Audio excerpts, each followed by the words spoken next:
We begin tonight with alarming new medical evidence about the dangers of fluoride in our drinking water. For years, it's been used coming out of our taps to fight tooth decay. Our own health officials claim it's worked so well that they're soon going to add it to Mount Gambier's water supply from the Blue Lake, and they also want to see it in bottled water. But as Frank Pangello reports, more than 1,000 scientists and medical professionals from across the world have banded together to warn us that even in its most diluted form, fluoride is still a poison and can harm your health.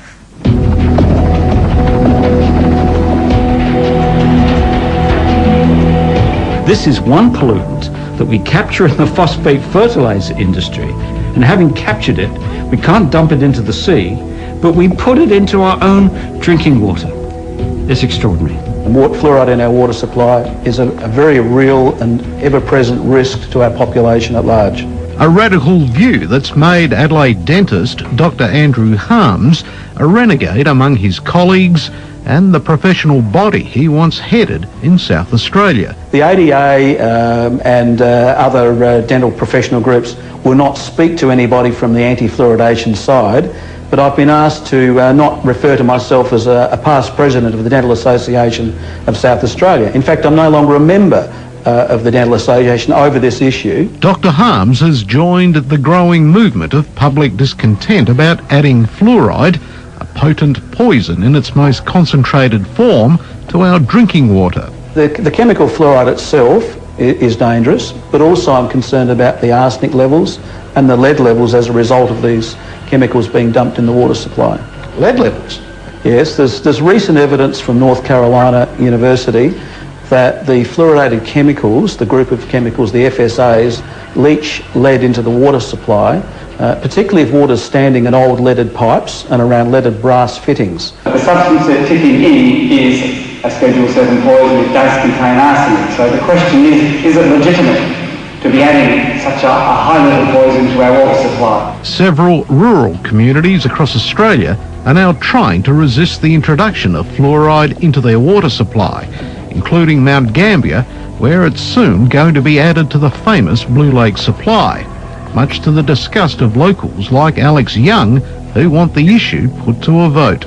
The government in all this campaign is going to rely on what's called the silent majority, and out of the 150 people that came last night, I noticed 2 people signed yes, they want fluoride. And to those 2 people I say thank you very much, because you have the balls to come and not be ashamed of your view. There are more political and commercial interferences than there are true science.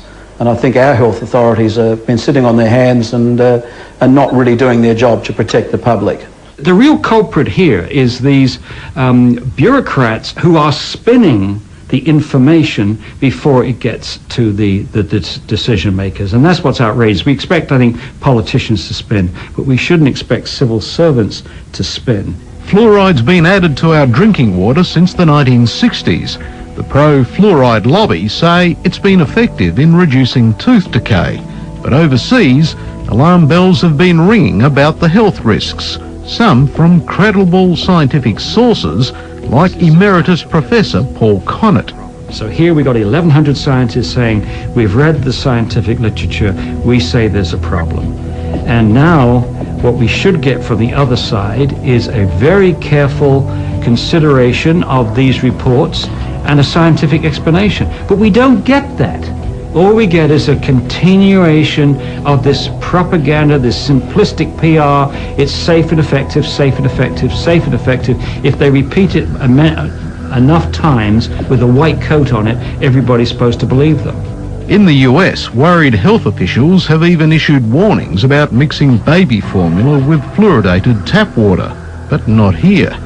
And there's also concern about advice given by dentists that it's okay for kids to swallow toothpaste containing fluoride. For young children, recommending that they swallow their toothpaste is very, very poor advice. And dentists don't have it on their radar at the moment. I don't think they're taught the health dangers of fluoride. Fluoride is a very toxic chemical in its own right. Carmel Stringer is one of about 200,000 Australians who suffer serious allergic reactions to fluoridated water. In some people it could be fatal. If I'd continued, it could have killed me. She uses a reverse osmosis filter to remove the fluoride. Symptoms went almost immediately. It's a most unusual way to deliver medicine, to use the public water supply. Think about it. You can't control the dose that people are getting. You're forcing it on people that don't want it. You're giving it to everybody, whether they're very young, very old. Andrew Harms says Australians should also be wary of calls to add fluoride to bottled water.